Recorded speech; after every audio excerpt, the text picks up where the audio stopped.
Okay, so here is another example. I want to do the same problem that I just did before, but I want to use this vector space, so P2 of R, and I want to use these polynomials right here. Okay? So, of the four choices, is SLI, spanning set, both, and neither. Can somebody tell me what I can cross off right away? Okay, if you count how many vectors you have, we have 4 vectors. And what is the dimension of V? 3. Only 3. So I gave you too many vectors, right? So if I give you too many vectors, then they have to be LD, and therefore they can't be both. Okay, so it's got to be either a spanning set or neither. Okay? And we can go through this exactly the same setup that we used before. The form for setting up this problem is going to be, we just take the first vector, 1 minus 2x squared, we put it into the first column. The second vector would be 0, 1, and 1. The third vector would be 2, negative 1, and 1. And the last vector would be negative 3, and 1, and 0. And in this case, we're really checking whether it's a spanning set or not. And so we could just simply put, 3 variables here if we wanted to, A, B, C, something like that. We do not have a square matrix, so I cannot take a determinant anymore, right? So what am I left to do? EROs, exactly. So I'll always be able to do EROs. I'll leave the first row alone.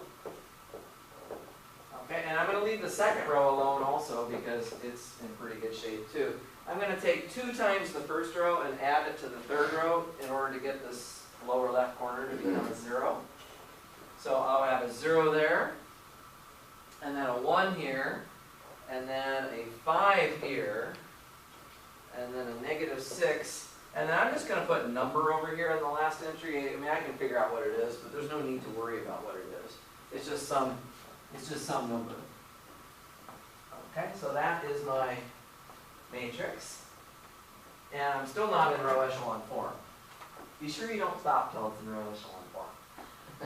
I've seen people just sort of do a couple steps and then stop, and it's not quite in row echelon form yet. So we need to make sure we go all the way to row echelon form. All right, so the last thing I need to do here is basically take the negative of the second row and add it to the third row. So the first 2 rows stay the same. The negative of the second row, adding it to the third row, gives me something like that roughly. Okay. Now that isn't even quite row echelon form, but it is far enough for me to circle my pivots now, right? So the question I have for you is this a spanning set?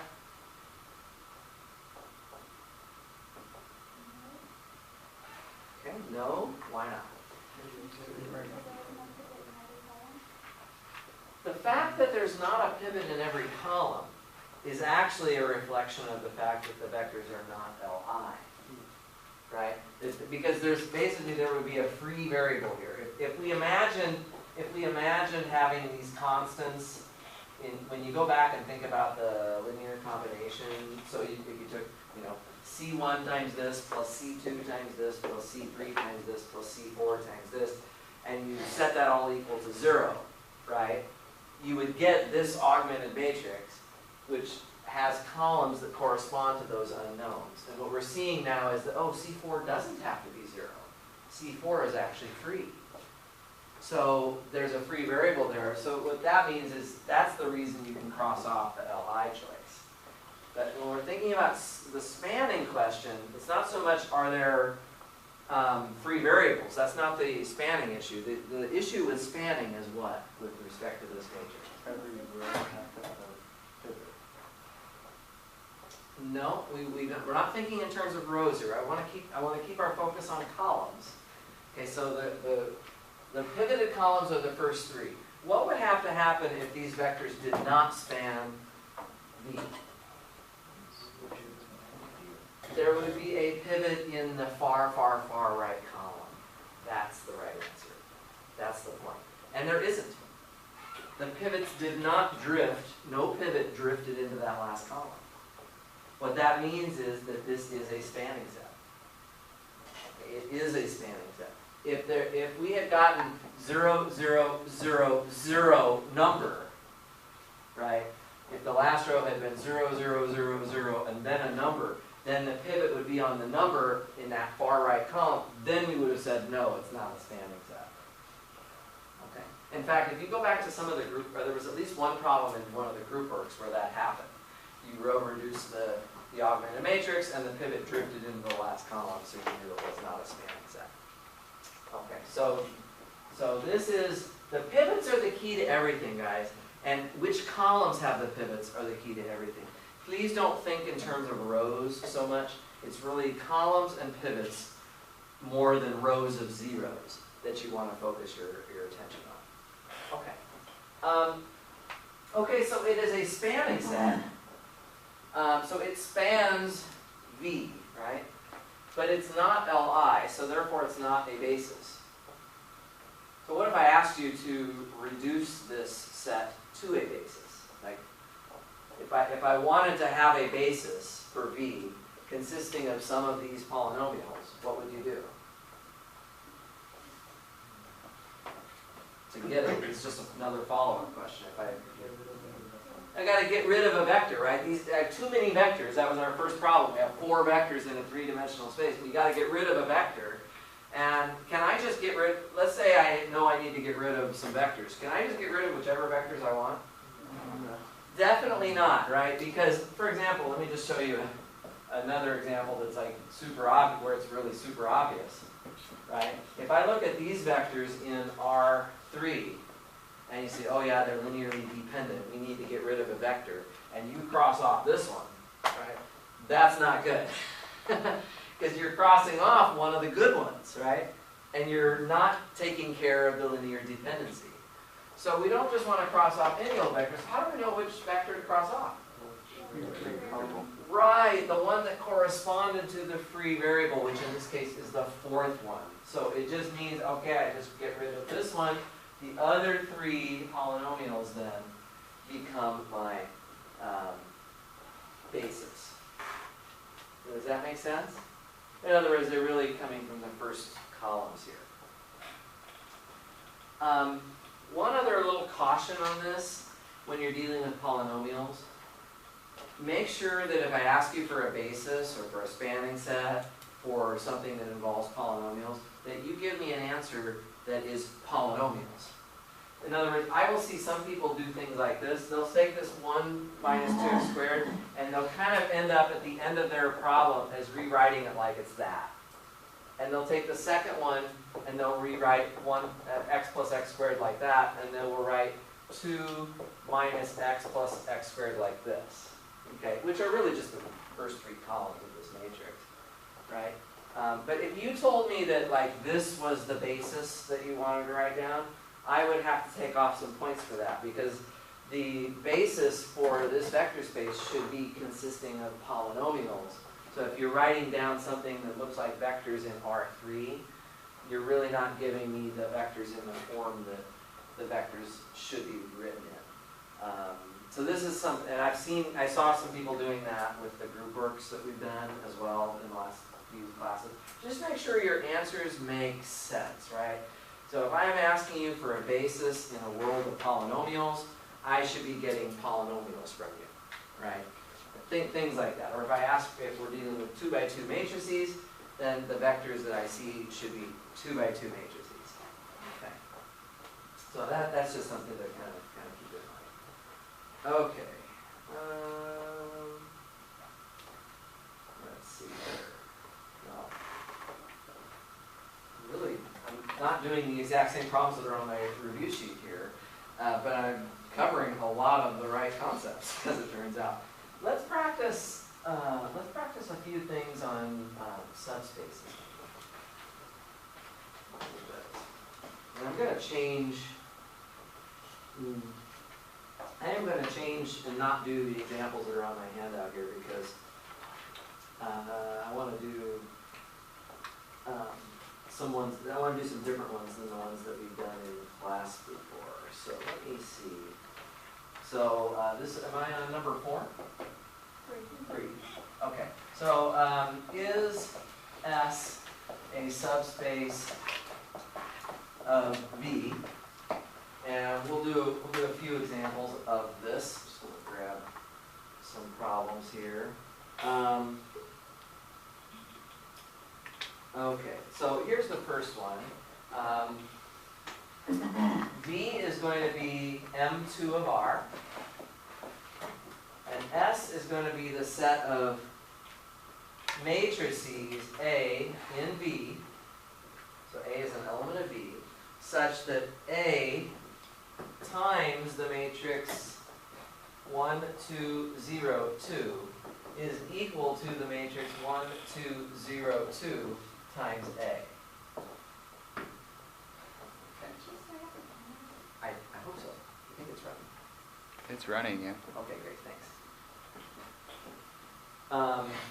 Okay, so this is, I just grabbed this problem right now out of the book. So we want to ask, is S a subspace of V? Remember that matrix multiplication is usually not commutative. So not every matrix will commute with every matrix.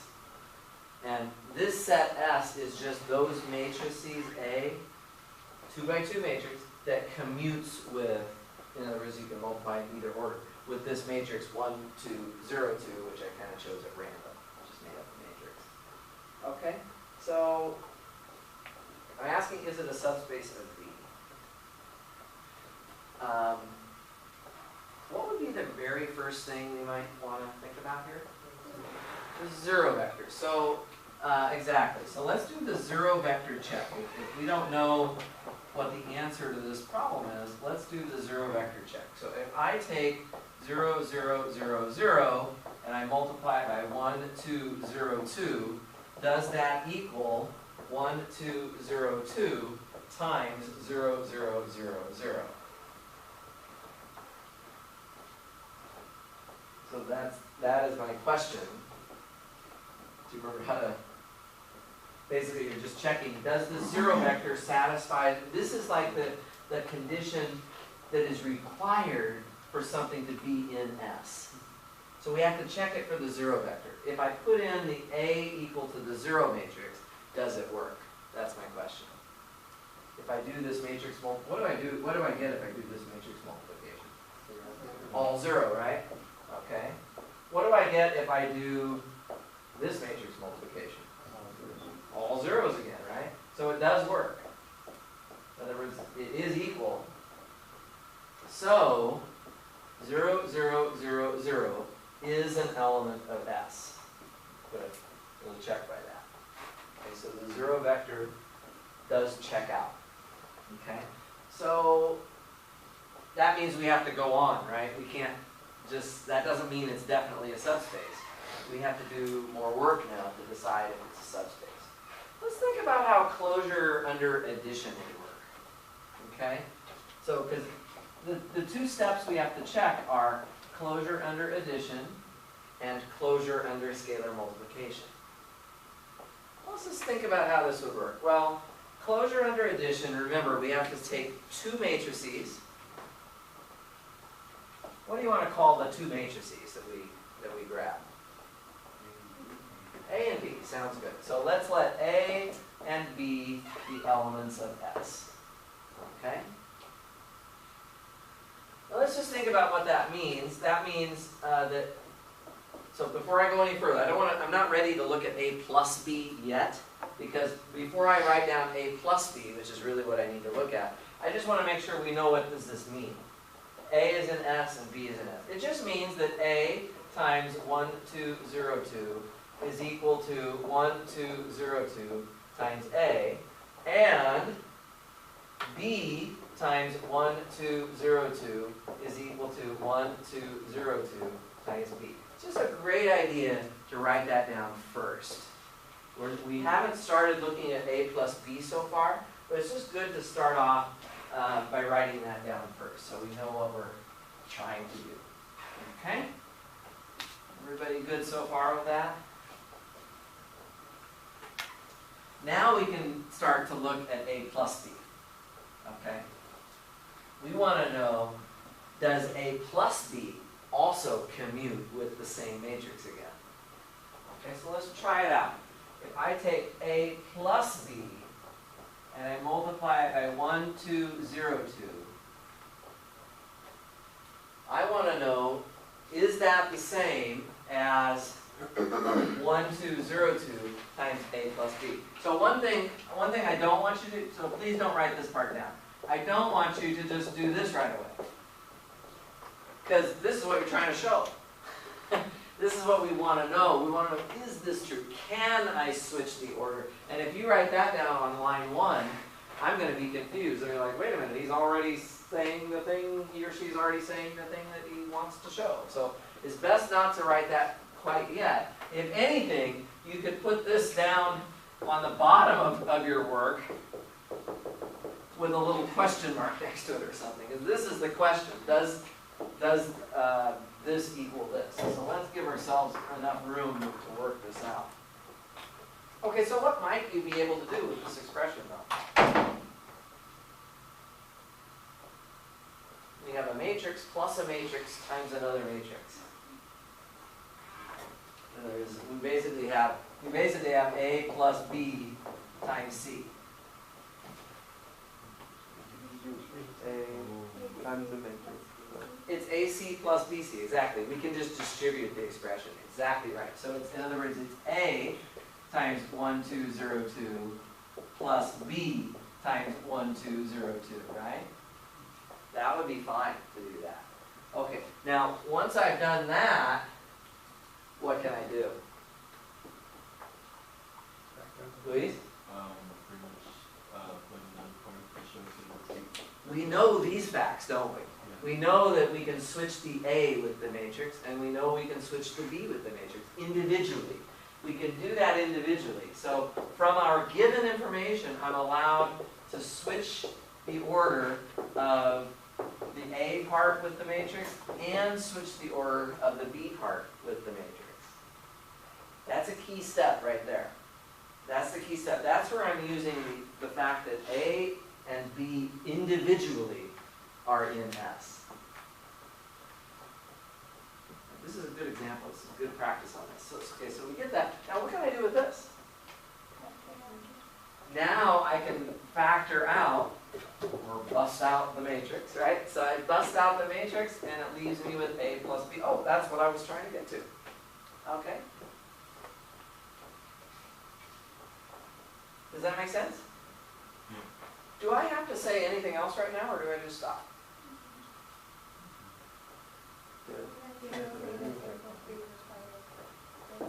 I like it when people write a conclusion. So the conclusion now is A plus B is an element of S. This is what you want to say at the end, just so it's clear that you knew what you were showing. Some people, I will say this, some people, instead of doing that, they'll just throw a big element of S at the end of whatever it is. And they're like, that doesn't make any sense to me. So you don't want to do that. You want to actually stop and take the time, it only takes like 5 seconds, right, to just come over here and write a new sentence that just says, what is the conclusion? Okay, so we just do it like that. That looks really good. Okay, so that's the closure under addition. Question? So in this problem, we don't even need to know the form of A. Right. With the Mm-hmm. Notice I never wrote down, capital A is equal to A, B, C, D. I didn't need to do that here, did I? That's exactly right. We're able to get away from that. Okay, closure under scalar multiplication. Okay. How do we start that off? Let A be as above, and K be an element of the real numbers. Exactly. K is my scalar. Okay, perfect. So I have a scalar K. And then we just want to look at K times A. So we're going to look at K times A, and our question is, does that matrix, whatever it is, commute with 1, 2, 0, 2? So if I take 1, 2, 0, 2, can I switch the order here? That's going to be the question. Okay. So what would you suggest I do here?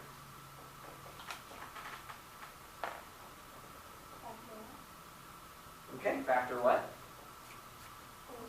The matrix. So I really have three things multiplied together. I have a k, I have an a, and I have a matrix. Like right now I have my parentheses around the k and the a part. And then the matrix is after that. So what could I rewrite that as? K on the very, very outside, exactly. Just, I mean, we're not changing anything. I just want to do the parentheses a little bit differently. So put the k completely outside of everything. Okay. And now, right here, I can switch the order, right? Okay, so I'll switch the order. So that's going to give me 1, 2, 0, 2 times a, like that. Okay, so each step here is very important. And what else do I need to do now at this point?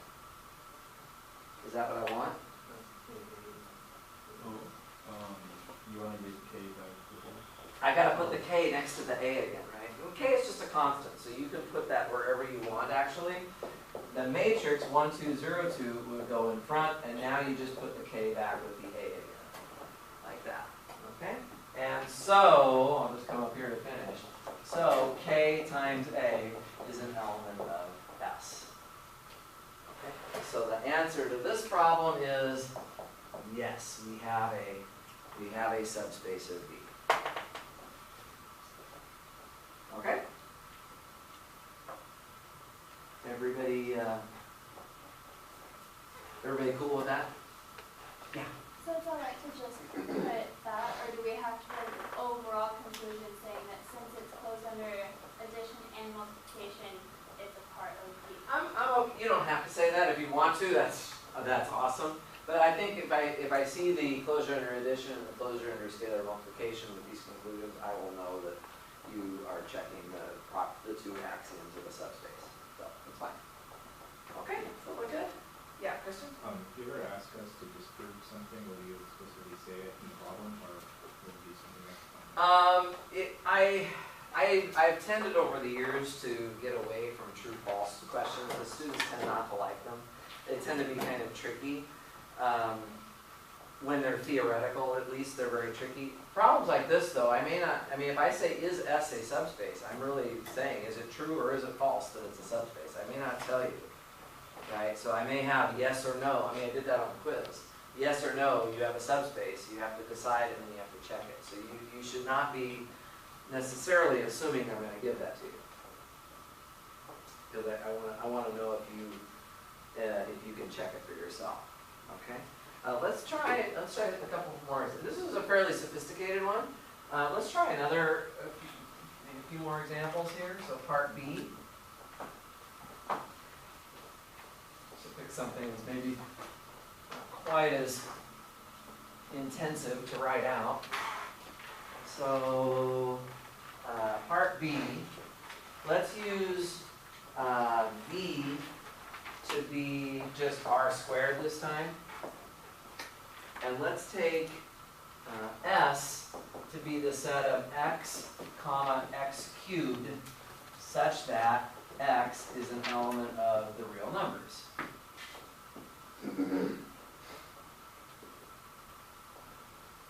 Okay? The question is going to be, is that a subspace of V? What's the first thing we're going to do?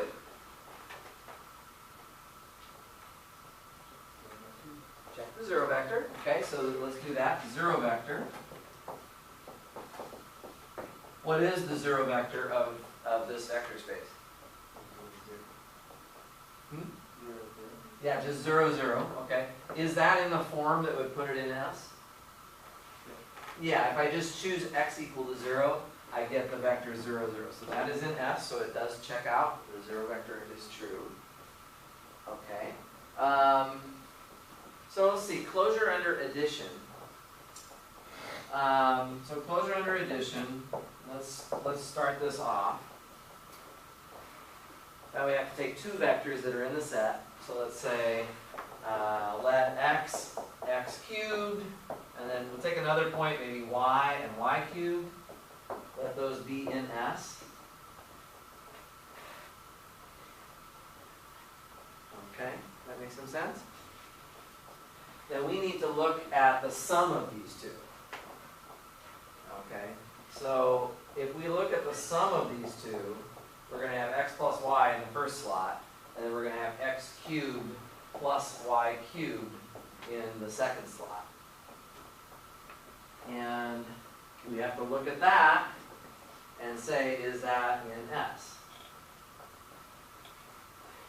So, see, in this problem, there's no other, we don't have a condition like we did over here, where we're checking commutativity of the matrix. We just have the form of this expression.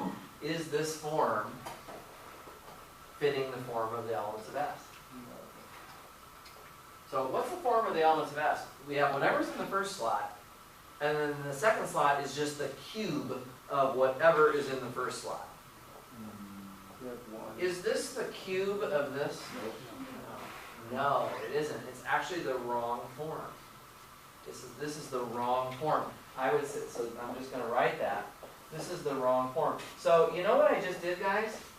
I just started trying to show closure under addition, and I even knew that it wasn't going to be.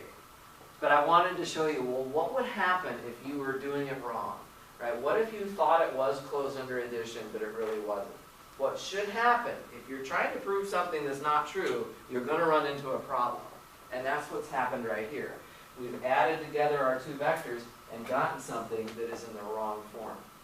What we would be better off doing, though, to disprove that this is a subspace, when something's not true, such as right now, closure under addition fails, a better thing to do than to do these arbitrary variables is to give me a specific example of something that fails.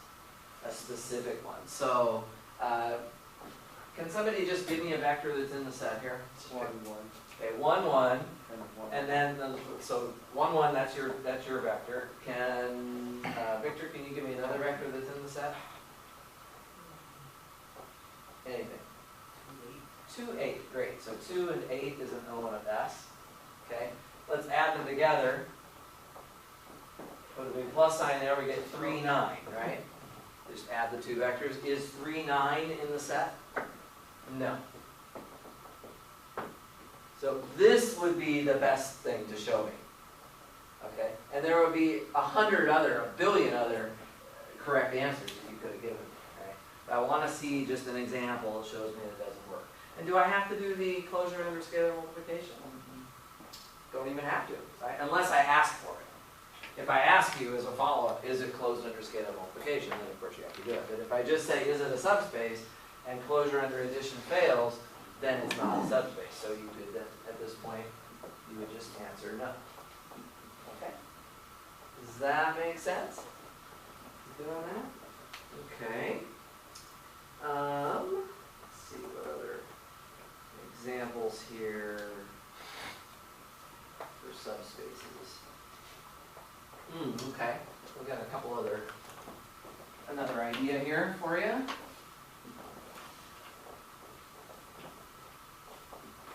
Maybe I'll tie this part C to one of the other problems in the review packet. That's a good way to do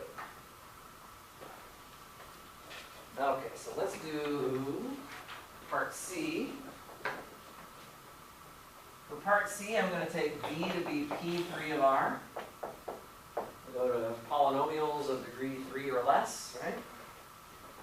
And S is going to be the span of 1 minus 2x plus 3x cubed, and then 2 minus 5x minus 3x squared plus 6x cubed. Okay, and then x plus 3x squared, and 2 minus x plus 4x squared minus 7x cubed, and then one more.